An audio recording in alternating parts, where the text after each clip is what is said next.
नमस्कार प्यारे बच्चों। आज हम अध्याय 9 के बारे में अध्ययन करेंगे। पिछले वीडियो के अंदर हमने कार्य के बारे में अध्ययन किया था कि मतलब कार्य क्या होती है और कार्य की परिभाषा और किसको हम कार्य कहते हैं। आज हम ऊर्जा के बारे में अध्ययन करेंगे। तो देखते हैं पहले ऊर्जा क्या होती है। तो ऊर्जा की यह परिभाषा है कि कार्य करने की क्षमता को ऊर्जा कहते हैं। अब यहाँ पर क्षमता का अर्थ क्या होता है, जैसे कार्य करने की क्षमता, या क्षमता करता आप शक्ति भी समझ सकते हैं या बल भी। मतलब जो हम कार्य करते हैं उसके अंदर हम कितनी शक्ति लगा रहे हैं, कितना बल लगा रहे हैं, वही एक तरह की क्षमता होती है। जैसे हम कोई कार्य कर रहे हैं, हम जैसे सुबह से कोई कार्य कर रहे हैं तो उसके अंदर हम अपनी मतलब जो भी शरीर की ताकत होती है वो उसके अंदर हम लगाते हैं, तो वही ऊर्जा कहलाती है। अब ऊर्जा किससे प्राप्त होती है, तो ऊर्जा हमें भोजन से प्राप्त होती है। और ऊर्जा सभी में पाई जाती है। सभी मतलब जो सजीव और निर्जीव, सजीवों और निर्जीवों दोनों में ऊर्जा पाई जाती है। सजीवों में कौन, जैसे हम सजीवों के अंदर आते हैं तो हमारे अंदर भी ऊर्जा पाई जाती है। हमें ऊर्जा किससे प्राप्त होती है, हमें ऊर्जा भोजन के द्वारा प्राप्त होती है। जीव जंतु हैं उनके अंदर भी ऊर्जा पाई जाती है। उन्हीं ऊर्जा के कारण सभी जीव जंतु अपना कार्य करते हैं और या फिर उनके द्वारा किसी कार्य को संपन्न कराया जाता है। और निर्जीव कौन होते हैं, निर्जीव जैसे आप मान लो जैसे कोयला है, उसके अंदर भी ऊर्जा पाई जाती है। जब उसको जलाते हैं तो उससे भाप उत्पन्न होती है। उस भाप के द्वारा रेल को भी चलाया जाता है या फिर मतलब तरह तरह के कार्य किए जाते हैं। और जैसे एक स्थिर पानी है, जो बड़े बड़े बांधों में जो पानी को स्थिर रखा जाता है, उसके अंदर भी ऊर्जा पाई जाती है। तो सभी निर्जीव वस्तु हैं उनके अंदर भी ऊर्जा पाई जाती है। ऊर्जा को हम देख नहीं सकते। ऊर्जा का एक मेन गुण यह है कि ऊर्जा को हम देख नहीं सकते।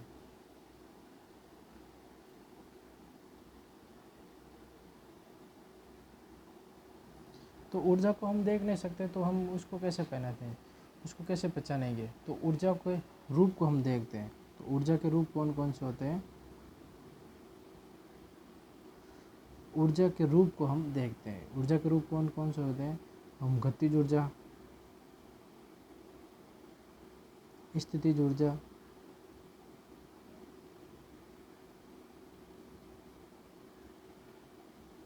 या विद्युत ऊर्जा।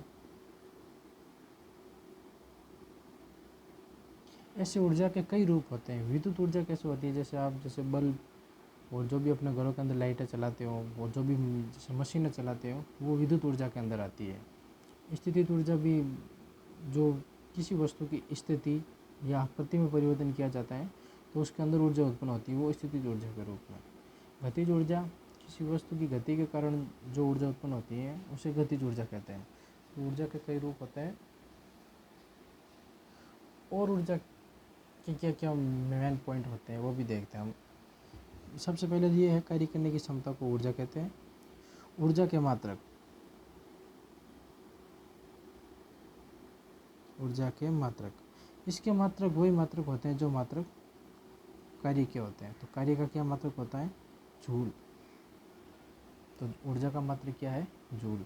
ऊर्जा और कार्य के मात्रक समान होते हैं, क्योंकि हमें ऊर्जा तब वही करनी पड़ती है जब हम कोई कार्य करते हैं, तो हम ऊर्जा का उपयोग करते हैं। जैसे आप देखते होंगे, जैसे आप सुबह से कोई काम कर रहे हो तो आप कंटिन्यू काम करते जाओगे, एक निश्चित समय के पश्चात आपके अंदर कार्य करने की क्षमता कम हो जाएगी। तो आप उसको ऐसे आपके दैनिक जीवन में आप ऐसे बोलते होंगे कि मेरे अंदर अब इतनी ताकत नहीं बची कि मैं कार्य कर सकूं। इसका मतलब आपके अंदर वो ऊर्जा नहीं बची। वो सभी के साथ यही होता है। जैसे आप बाइक चलाते हो, वाहन चलाते हो, उनको ऊर्जा कैसे प्राप्त होती है, उनको ऊर्जा पेट्रोल और डीजल के द्वारा प्राप्त होती है। जैसे जैसे आप गाड़ी चलाओगे पेट्रोल की मात्रा कम हो जाएगी, बिल्कुल पेट्रोल नहीं होगा तो फिर गाड़ियाँ भी नहीं चलती हैं। तो उनको ऊर्जा किससे प्राप्त होती है, उनको पेट्रोल और डीजल से प्राप्त होती है। तो कोई भी कार्य करने के लिए हमें ऊर्जा की आवश्यकता होती है।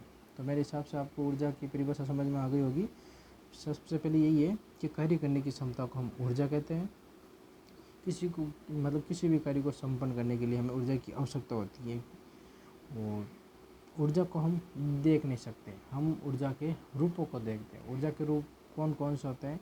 गतिज ऊर्जा होती है, स्थितिज ऊर्जा, विद्युत ऊर्जा, रासायनिक ऊर्जा, और भी ऊर्जा के कई रूप होते हैं। उन अनेक रूपों के अंदर हम ऊर्जा को देखते हैं। ऊर्जा के मात्रक क्या होते हैं?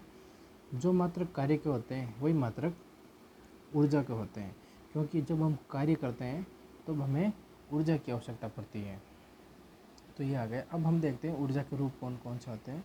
तो पहला ऊर्जा का रूप है गतिज ऊर्जा, जो इस अध्याय में दिया गया है। गतिज ऊर्जा। दूसरा है स्थितिज ऊर्जा।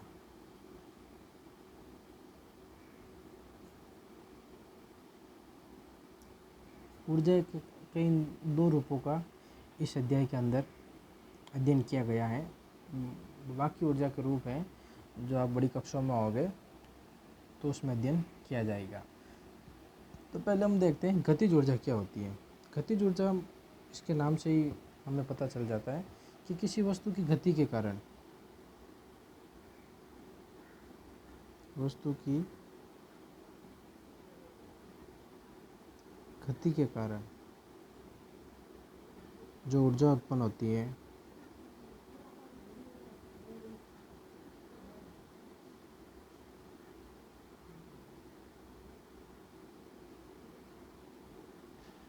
उसको गतिज ऊर्जा कहते हैं। और स्थितिज ऊर्जा क्या होती है? और दूसरी होती है स्थितिज ऊर्जा। इसकी परिभाषा क्या है? किसी वस्तु की स्थिति में आकृति में परिवर्तन के कारण जो ऊर्जा उत्पन्न होगी वो स्थितिज ऊर्जा कहलाती है। तो दोनों ऊर्जा हैं और दोनों ऊर्जा की ये परिभाषा है। इन परिभाषा, इनके नाम के आधार पर इनकी परिभाषा है। अब इन दोनों के हम उदाहरण देखेंगे कि इनके उदाहरण कौन कौन से, और मतलब कौन सी घटना के कारण हम कह सकते हैं कि इसके अंदर स्थितिज ऊर्जा है या इसके अंदर गतिज ऊर्जा है। तो हम पहले देखते हैं गतिज ऊर्जा। इसकी परिभाषा क्या है? किसी वस्तु की गति के कारण जो ऊर्जा उत्पन्न होगी। तो इसमें गति क्या है? जैसे कोई वस्तु मान लो, आपने देखा होगा साधारणतः जब पानी बहता हुआ आता है, जब कोई भी पानी बहता हुआ आता है तो मतलब जो भी उसके संपर्क में आता है, चाहे पेड़ पौधे हो, चाहे कोई आप और हम भी आ सकते हैं, तो वो जो भी इसके संपर्क में आता है वो उसको साथ बहा कर ले जाता है। जो मिट्टी भी आती है वो उसको साथ बहा कर ले जाते हैं। वरना जैसे ये कि आप यहाँ पानी एक जगह स्थिर पड़ा है और आप वहाँ खड़े हो जाओ तो वो आपको ना साथ बहाकर नहीं ले, जब इसके अंदर गति नहीं होगी तो आप में भी कोई परिवर्तन नहीं होगा। जब ये गति करता जाता है तो इसके अंदर एक ऊर्जा उत्पन्न हो जाती है। इस ऊर्जा के कारण ये आपको वहाँ से विस्थापित कर देता है।